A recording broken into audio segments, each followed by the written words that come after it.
بسم الله الرحمن الرحيم. الحمد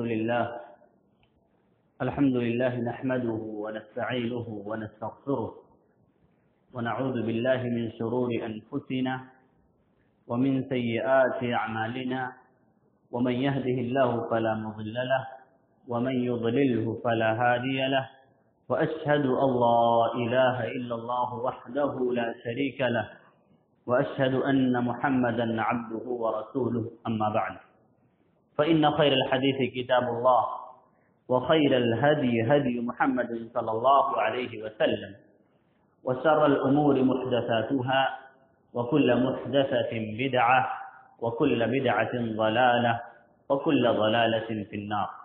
أعوذ بالله من الشيطان الرجيم. بسم الله الرحمن الرحيم.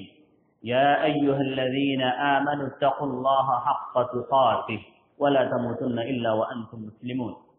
يا أيها الذين آمنوا اتقوا الله وقولوا قولا سديدا يصلح لكم أعمالكم ويغفر لكم ذنوبكم، ومن يطع الله ورسوله فقد فاز فوزا عظيما. يا أيها الناس اتقوا ربكم الذي خلقكم من نفس واحدة، خلق منها زوجها وبث منهما رجالا كثيرا ونساء، واتقوا الله الذي تساءلون به والأرحام، إن الله كان عليكم رقيبا. وقال الله تبارك وتعالى: إن كل من في السماوات والأرض إلا أتى الرحمن عبدا، لقد أحصاهم وعدهم عدا، وكلهم آتيه يوم القيامة فردا. وعن أبي هريرة رضي الله عنه قال: قال النبي صلى الله عليه وسلم: ما منكم من أحد إلا وسيكلمه الله يوم القيامة ليس بينه وبين الله ترجمان. تمام قسم کی تعریف، توصیف، بزرگی و بڑائی، عظمتوں کی بریائی اللہ تبارک و تعالیٰ کے لیے ہے. اس کے بعد لاکھوں کروڑوں درود و سلام ہو انبیاء کرام کی مقدس جماعت پر، جن کو اللہ تبارک و تعالیٰ نے انسانیت کی ہدایت، انسانیت کی رہنمائی کے لیے چنا. خصوصی طور پر جناب محمد اکرم صلی اللہ علیہ وسلم کی ذات گرامی پر، جن کی انتھک کوشش اور محنت سے دین اسلام ہم تک پہنچا ہے. حاضرین جمعہ، اللہ کے رسول صلی اللہ علیہ وسلم کی بہت مشہور حدیث ہے. حدیث لمبی ہے، جس کا آخری ٹکڑا ہے: کلکم راع وکلکم مسئول عن رعیتہ، کہ ہر شخص ذمہ دار ہے اور اس کی ذمہ داری کے متعلق اس سے سوال کیا جائے. ہمارے اوپر بہت ساری ذمہ داریاں ہیں اور کئی طرح کی ذمہ داریاں ہیں، کئی لوگوں کی ذمہ داریاں ہیں، لیکن سب سے بڑی اور سب سے اہم جو ذمہ داری ہے جو اسلام نے ایک انسان کو دی ہے، وہ اس کی خود کی ذمہ داری ہے. اپنے جسم کا خیال ہے، اس کی صحت، اپنی صحت کا خیال ہے، اپنے لباس کا خیال ہے، اپنے ایمان کا خیال ہے. یہ بہت ہی زیادہ ضروری چیز، اسلام نے اس پر بہت ہی زیادہ اس کو اہمیت دی ہے. اللہ تبارک و تعالیٰ نے ذکر کیا: یا ایھا الذین آمنوا قوا انفسکم واہلیکم نارا، یہ ایمان والو اپنے آپ کو جہنم سے بچاؤ اور اپنے گھر والوں. تو قرآن مجید میں اگر کوئی حکم ہے جو پہلے ہے اور اس کے بعد کسی کا تذکرہ ہے تو اس کی خاص اہمیت ہوتی. اللہ نے سب سے پہلے یہاں ذکر کیا: قوا انفسکم، اپنے آپ کو بچائیے. بچانے کا جو حکم دیا گیا، سب سے پہلے انسان کو خود کو بچانا ہے. وَأَهْلِيكُمْ، اور اپنے گھر والوں کو بچانا ہے. دوسری جگہ دیکھیں، ابراہیم علیہ السلام کو اللہ تبارک و تعالیٰ نے اس امت کے لیے اسوہ بنایا ہے. ان کی دعاؤں میں بھی دیکھیں، ان کی دعا کا ذکر کیا اللہ تبارک و تعالیٰ نے: ربنا اغفر لی ولوالدی وللمؤمنین یوم یقوم الحساب، کہ اے ہمارے رب تو مجھے معاف کر دے. وہاں بھی ابراہیم علیہ السلام نے اللہ تبارک و تعالیٰ سے دعا کی کہ مجھے معاف کر دے اور میرے والدین کو معاف کر دے، پھر اس کے بعد پھر مومنین کو معاف. تو یہاں بھی جو تذکرہ ابراہیم علیہ السلام کی دعا کا ہے، وہ سب سے پہلے انہوں نے خود کو ذکر کیا ہے. اللہ کے رسول صلی اللہ علیہ وسلم کی سیرت کو دیکھیں. ابی بن کعب رضی اللہ عنہ کی حدیث ہے، عن ابی بن کعب رضی اللہ عنہ قال: كان رسول اللہ صلی اللہ علیہ وسلم اذا ذکر احدا فدعا له وبدأ بنفسه. اللہ کے وسلم کا طریقہ یہ تھا، جب کسی کا تذکرہ کرتے، کسی کا ذکر آ جاتا آپ کی باتوں میں، تو آپ اس کے لیے دعا کیا کرتے اور دعا کی ابتدا اپنے آپ سے کیا کرتے. پہلے خود کے لیے دعا کرتے تھے، پھر جس کا تذکرہ آ رہا ہے اس کے لیے دعا کرتے تھے. یہ اللہ علیہ وسلم کا طریقہ تھا. تو پتہ چلتا ہے کہ اہمیت کیا ہے ایک انسان کی، اپنے آپ کی اہمیت اسلام نے کتنی زیادہ دی ہے کہ دعا بھی کرے گا، جہنم سے بچائے گا بھی تو سب سے پہلے خود کو بچائے گا، اپنے آپ کو درست کرے گا. یہ اہمیت ہے جو انسان کی خود کو کی نگاہ میں انسان کی ہونی چاہیے. موضوع ہے ذاتی تربیت کیوں ہے.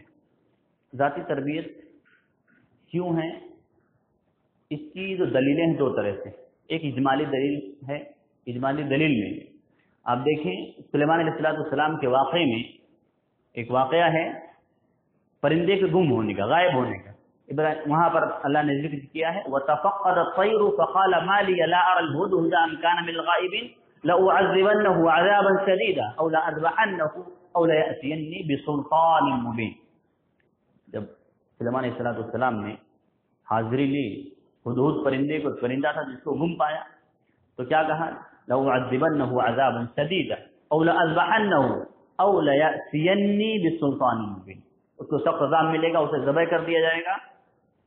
اگر اس کو بچنا ہے تو اس کو دلیل پیش کرنی، اس کے غائب ہونے کی وجہ بتانی. وجہ کس کو بتانی ہے؟ جو غائب ہوا ہے اس کو وجہ بتانی. اس کا کوئی ساتھی وجہ نہیں بتائے گا، اس کا کوئی دوست وجہ نہیں بتائے گا.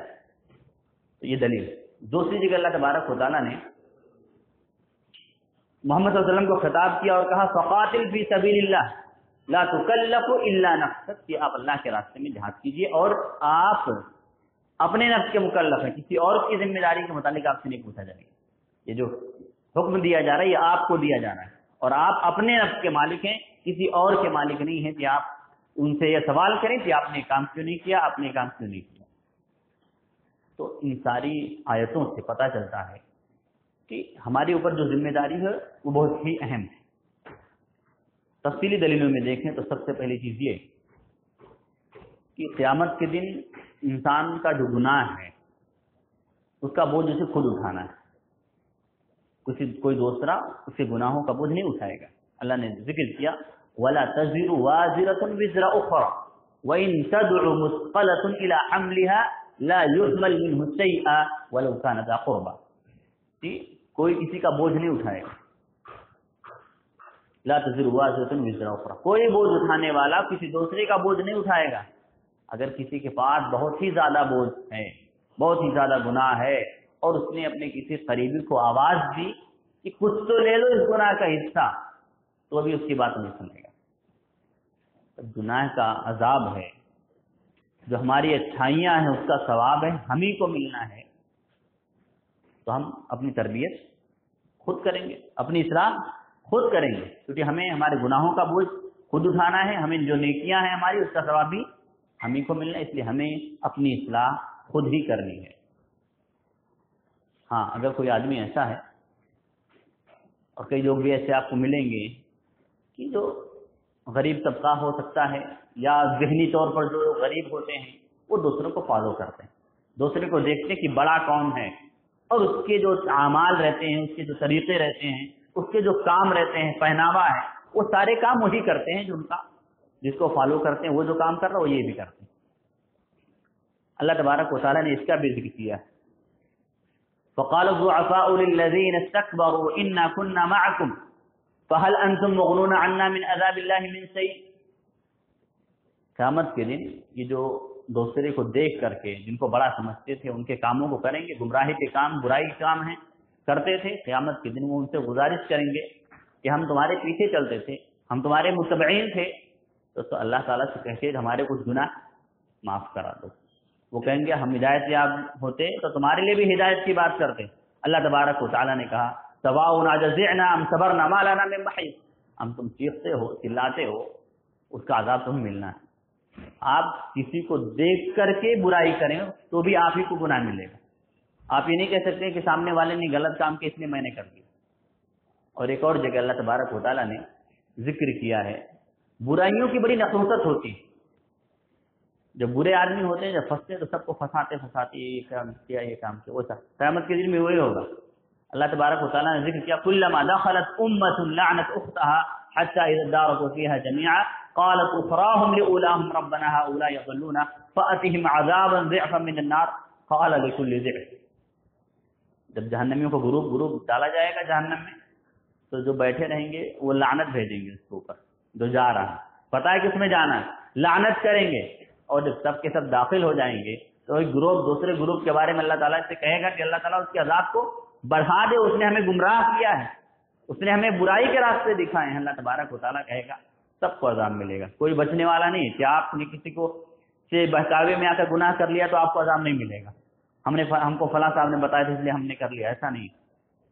آپ کو آپ کے اعمال کے بارے میں آپ کو جو گناہ ہے اس کا آپ کو ملنا ہے، کسی کو دیکھ کر کریں، کسی کو بہکاوے میں آ کر کریں، سب کا بدلہ آپ کو ملنا ہے۔ ہاں جو لوگ برائیوں کو کی دعوت دیتے ہیں، برائیوں کو فروغ دیتے ہیں، ان کا عذاب اللہ تبارک و تعالیٰ بڑھا کر دے گا۔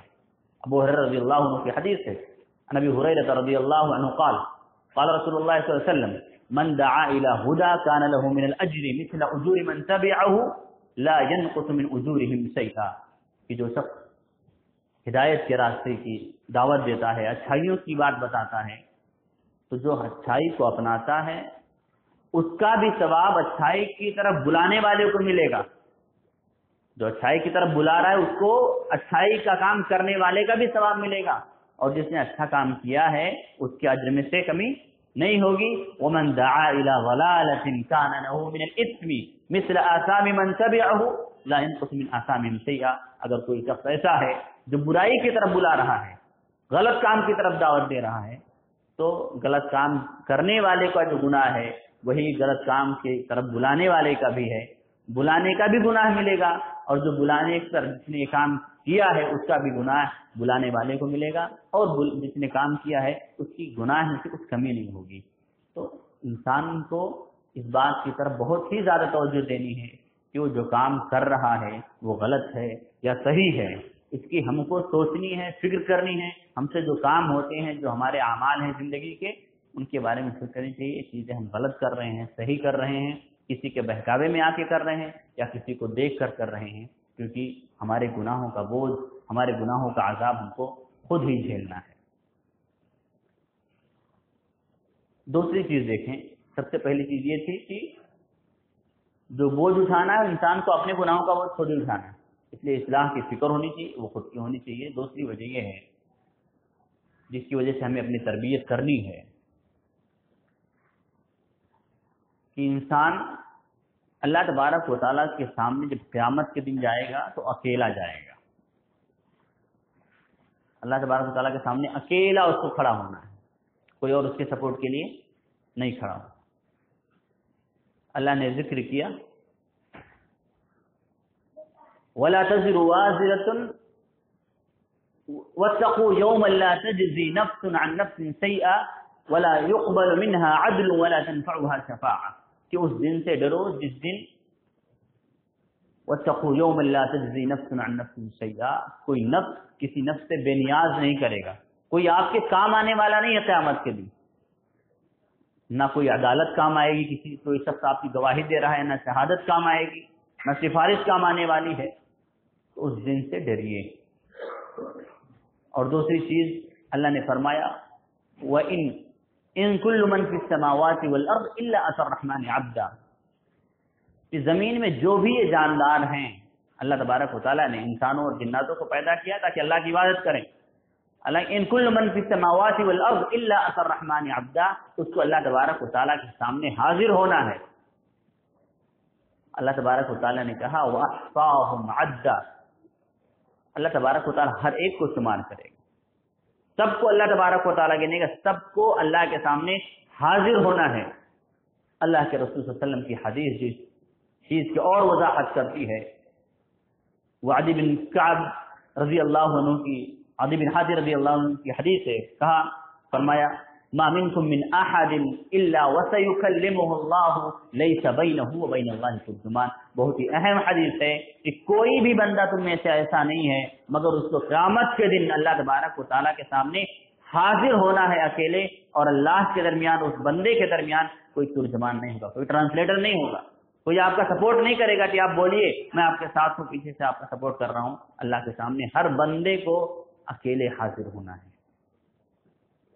اس لیے جو تیاری کرنی ہے، اصلاح کرنی ہے، اپنے کام میں بہتری لانی ہے، برائیوں کو دور کرنا ہے، دور ہٹانا ہے، برائیوں سے بچنا ہے، وہ خود کی فکر کرنی چاہیے، کیونکہ ہمیں اللہ کے سامنے حاضر ہونا ہے، اکیلے حاضر ہونا ہے، اس کا جواب دینا ہے۔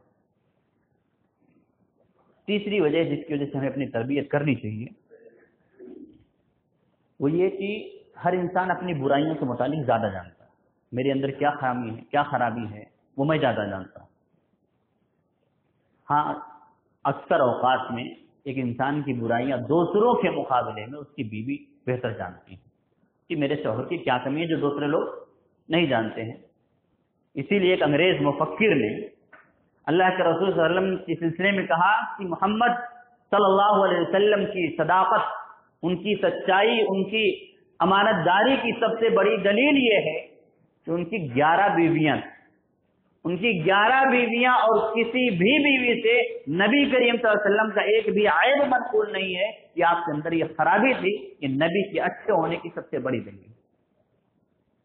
کیونکہ تھوڑا سا بھی جھگڑا ہو جائے، کچھ انبن ہو جائے، کسی کو نہ کہے تو آپ سے تو آپ کی بیوی ضرور کہہ دیتی ہے کہ آپ کے اندر ایک خرابی۔ نبی کی بیویوں کی جو باتیں ہیں، نبی اللہ تبارک و تعالیٰ نے ایسی باتیں جو سیکریٹ ہونی چاہیے تھی اس کو بھی امت کے فائدے کے لیے واضح کیا ہے، اور نبی کے سلسلے میں ایسا کوئی عیب منقول نہیں ہے، نبی کے اچھے ہونے کی سے بڑی دلیل نہیں ہو سکتی۔ تو انسان اپنی برائی خود زیادہ جانتا ہے، بہتر جانتا ہے۔ اس سلسلے میں ایک حدیث ہے بہت ہی اہم ہے، جس حدیث کو بیان کرنے سے پہلے ابو ہریرہ رضی اللہ عنہ 3 مرتبہ بے ہوش ہوئے۔ حدیث کو بیان کرنا چاہا، بے ہوش ہو گئے، حدیث کی سختی کو دیکھ کر کے ہوش میں آئے، حدیث کو پھر بیان کرنا چاہا، پھر بے ہوش ہو گئے، جب پھر ہوش میں آئے حدیث کو بیان کرنا چاہا، بے ہوش ہو گئے تیسری بار، اب ہوش میں آئے تو حدیث بیان کی۔ حدیث ایسی ہے کہ ہم میں سے کوئی بھی شخص اس سے خارج نہیں ہو سکتا کہ اللہ تبارک و تعالیٰ قیامت کے دن 3 طرح کے لوگوں کو بلائے گا۔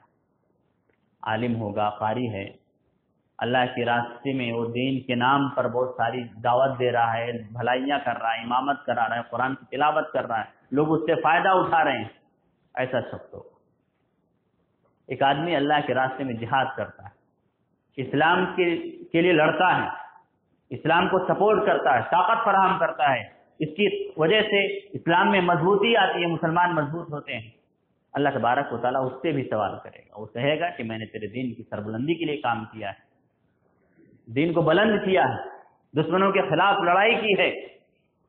اور ایک آدمی ایسا ہے جو اللہ کے راستے میں صدقہ دیتا ہے۔ کون نہیں صدقہ دیتا اللہ کے راستے میں؟ جس سے بھی جو کچھ ہو سکتا ہے سب دیتے ہیں اللہ کے راستے میں۔ کسی غریب کو دیا، اپنے رشتے دار کو دیا، ساری چیزیں نفلی صدقات میں آ جاتی ہیں۔ ایسے بھی لوگ رہیں گے، اللہ تبارک و تعالیٰ ان سے پوچھے گا کہ تو نے کیا کیا؟ کہ اللہ تو نے مجھے دولت دی، میں نے تیرے راستے میں خرچ کیا۔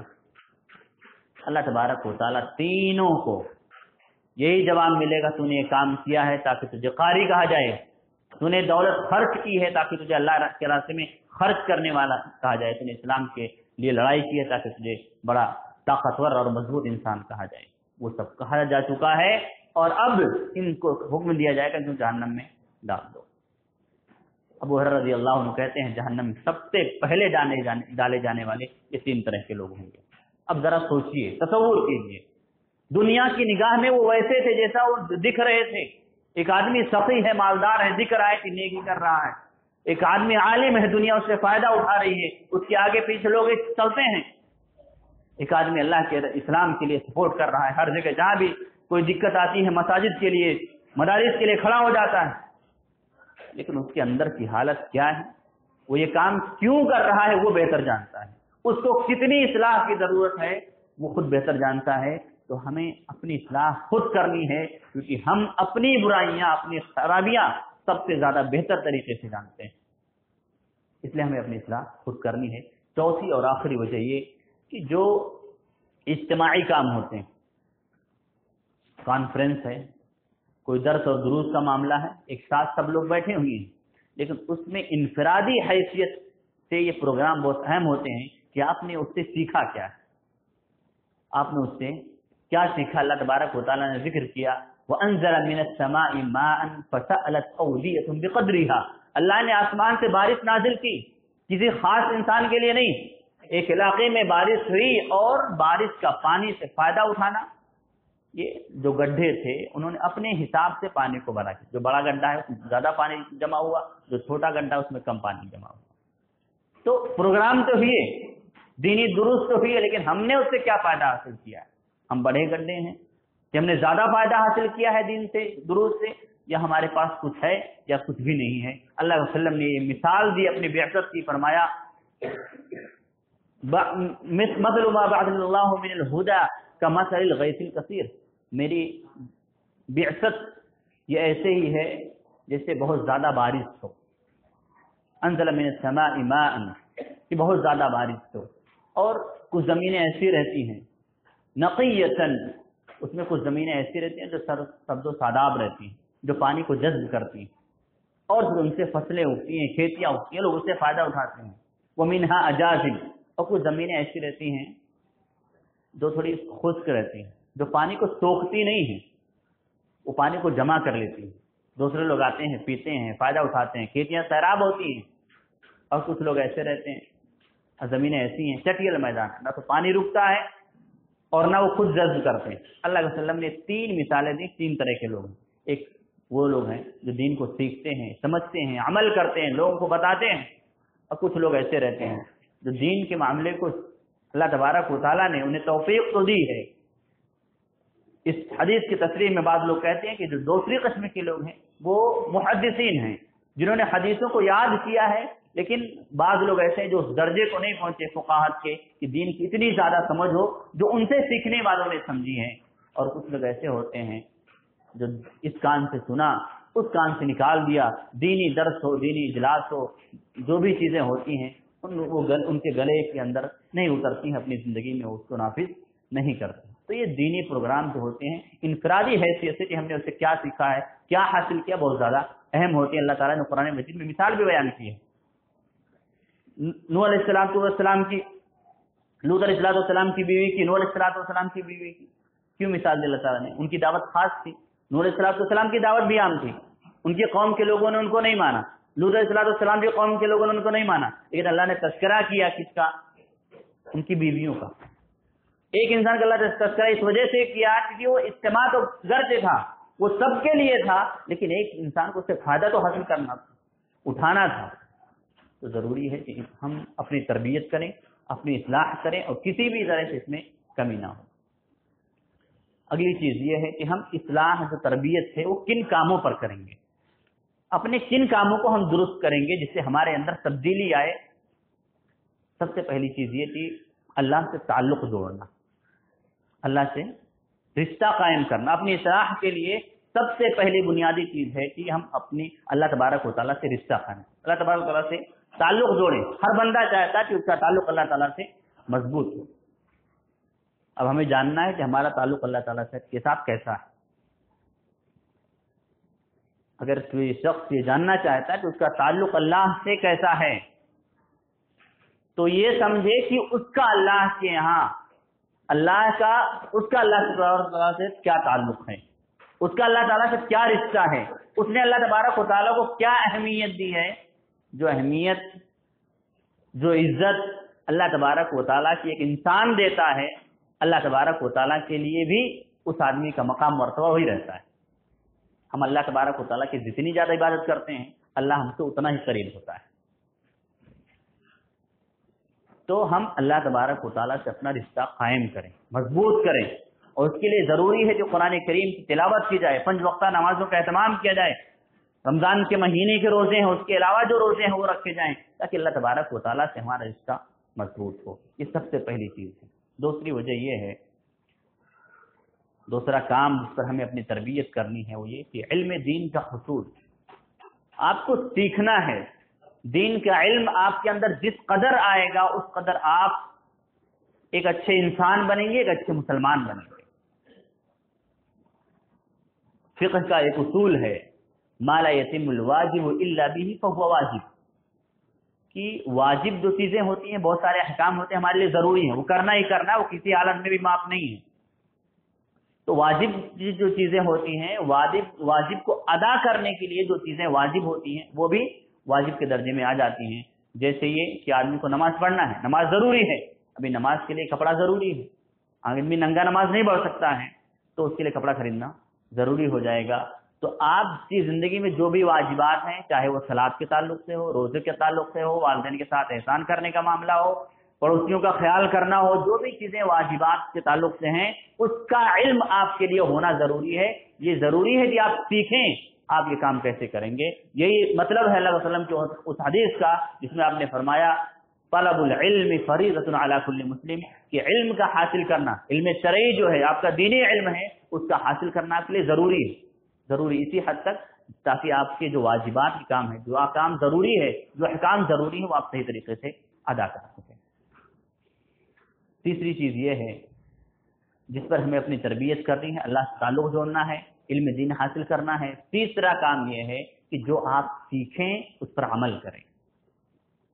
در حقیقت علم نام ہی اسی چیز کا ہے کہ جو آپ سیکھیں اس پر عمل کریں وہ علم ہے، اور اگر آپ نے جانا ہے، سیکھا ہے، آپ کا علم تو ہے لیکن آپ اس پر عمل نہیں کرتے ہیں تو در حقیقت وہ علم ہے ہی نہیں۔ اس کو آپ معرفہ کر سکتے ہیں، نالج کہہ سکتے ہیں، جانکاری ہے آپ کو، علم نہیں ہے۔ اللہ تبارک و تعالیٰ نے قرآن مجید میں ذکر کیا، یہ تھوڑی سی غور سے سننے کی بات ہے۔ اللہ نے فرمایا قل هل يستوي الذين يعلمون والذين لا يعلمون، کیا جو لوگ علم والے ہیں اور جو لوگ غیر علم والے ہیں، جو جانتے ہیں جو نہیں جانتے ہیں، وہ برابر ہو سکتے ہیں؟ یہ آیت اللہ تبارک و تعالیٰ نے ذکر کی ہے۔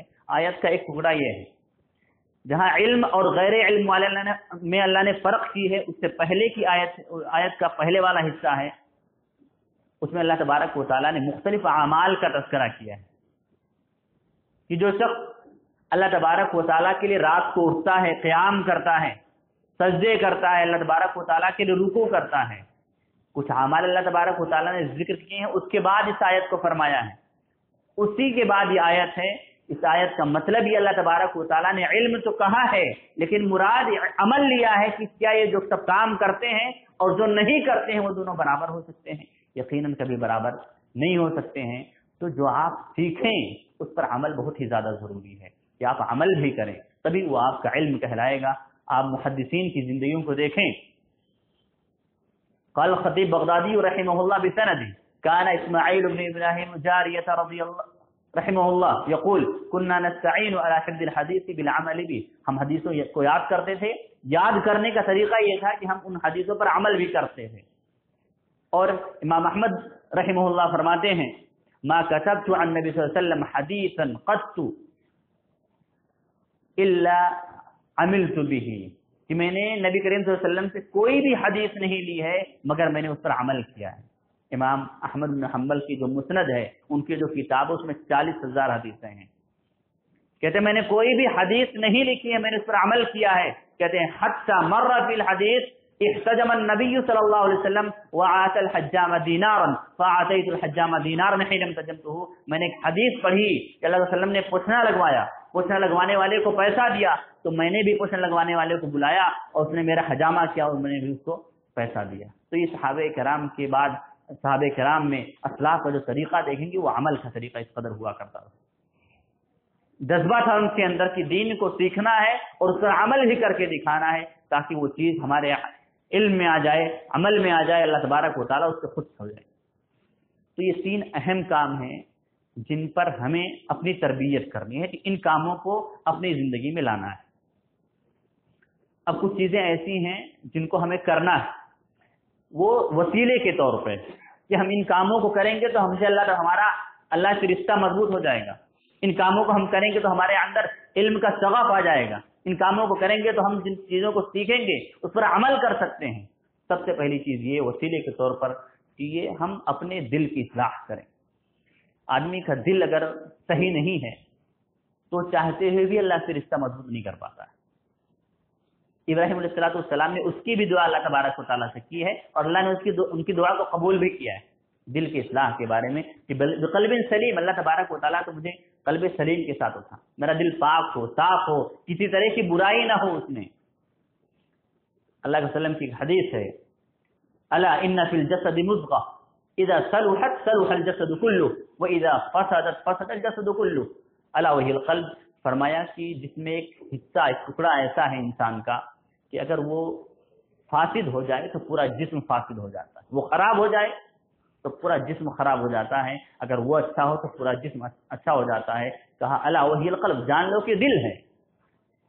اللہ کے وسلم کی حدیث انما الاعمال بالنیات، کہ اعمال کا، نیکیوں کا دار و مدار آپ کی نیتوں پر ہے، اور نیت دل کے ارادے کا نام ہے۔ جب آپ کا دل ٹھیک ہوگا تو آپ کی بہت سی برائیاں بھی اللہ تبارک و تعالیٰ، آپ گھر سے خرابی ہو گئی، کچھ کام میں نقص آ گیا، آپ نے نیت صحیح کی تھی، اللہ تبارک و تعالیٰ اس کا بھی جزا آپ کو بدلہ دے گا۔ اور اگر آپ نے صحیح کام کیا ہے اور آپ کی نیت صاف نہیں ہے تو وہ آپ کے لیے وبال جان بن جائے گا، جیسے ابتدا میں نے حدیث بیان کی۔ تو دل کی اصلاح یہ بہت ہی زیادہ ضروری ہے۔ دوسری چیز جو ہمیں کرنی ہے تاکہ ہم اللہ تبارک و تعالیٰ سے اپنا رشتہ مضبوط کر سکیں، اپنی اصلاح کر سکیں، وہ یہ کہ آپ عبادات کی طرف خصوصی توجہ دیں۔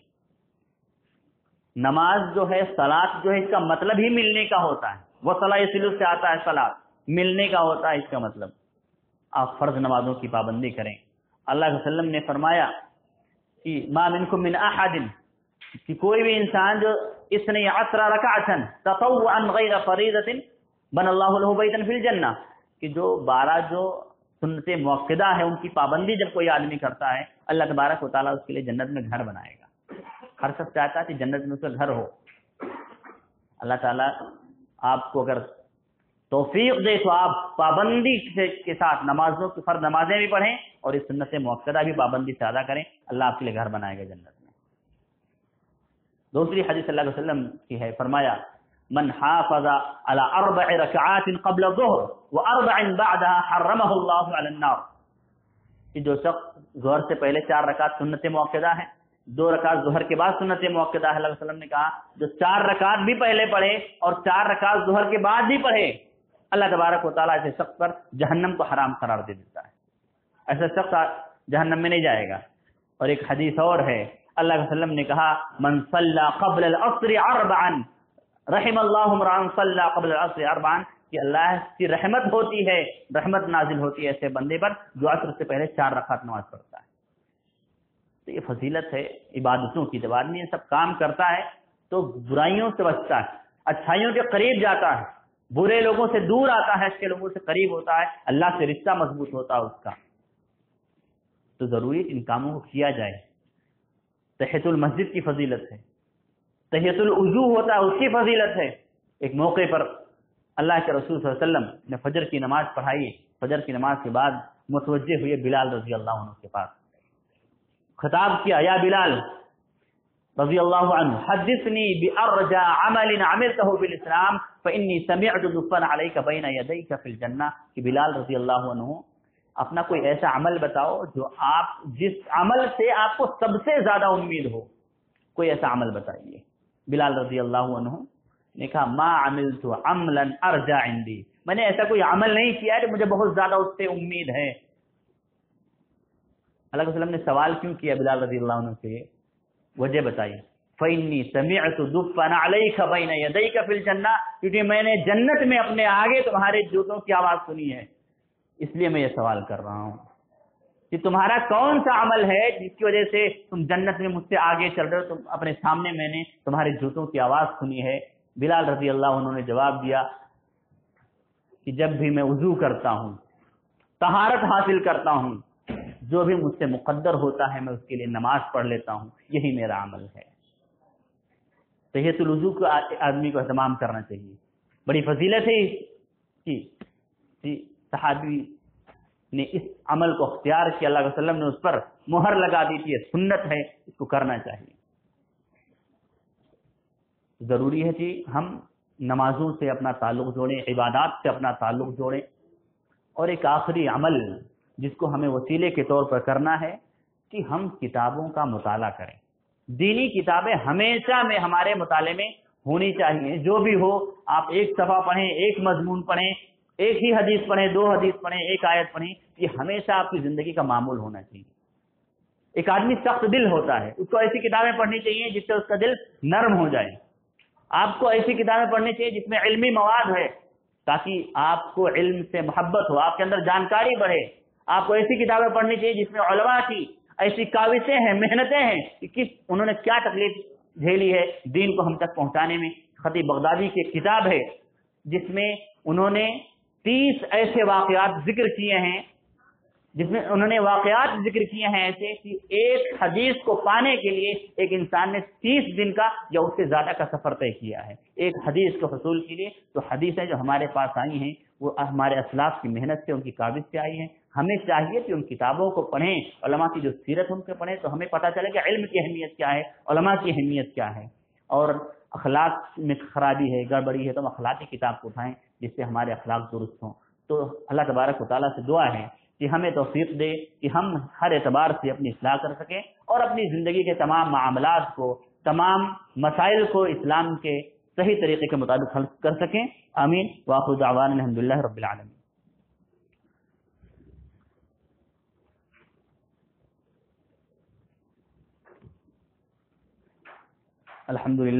الحمد لله نحمده ونستعينه ونستغفره ونعوذ بالله من شرور أنفسنا ومن سيئات أعمالنا ومن يهده الله فلا مضل له ومن يضلله فلا هادي له وأشهد أن لا إله إلا الله وحده لا شريك له وأشهد أن محمدا عبده ورسوله۔ أعوذ بالله من الشيطان الرجيم، بسم الله الرحمن الرحيم، إن الله وملائكته يصلون على النبي يا أيها الذين آمنوا صلوا عليه وسلموا تسليما، اللهم صل على محمد وعلى آل محمد كما صليت على إبراهيم وعلى آل إبراهيم إنك حميد مجيد، اللهم بارك على محمد وعلى آل محمد كما باركت على إبراهيم وعلى آل إبراهيم إنك حميد مجيد۔ عباد الله رحمكم الله، إن الله يأمركم بالعدل والإحسان وإيتاء ذي القربى وينهى عن الفحشاء والمنكر والبغي يعظكم لعلكم تذكرون، ولذكر الله تعالى أولى وأذل وأكبر، والله يعلم ما تصنعون۔